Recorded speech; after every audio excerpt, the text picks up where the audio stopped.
كنت كل يوم اجي ماشي من بني سويف عشان اقول كلمة في مصلحتي.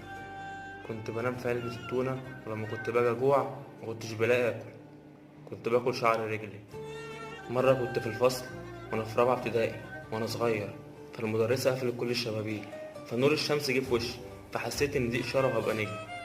مرة كنت ماشي في الشارع وعمال اعيط، وقلت خلاص انا هبطل تمثيل، فقابلت راجل عجوز قال لي انت هتبقى نجم، واختفى مرة واحدة، فحسيت ان دي اشارة.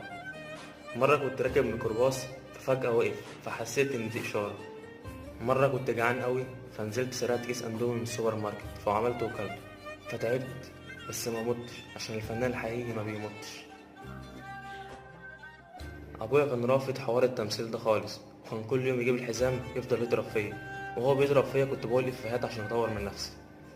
كنت بفضل تحت بيت المخرج 72 ساعة، ولما بيخلصوا كنت بزود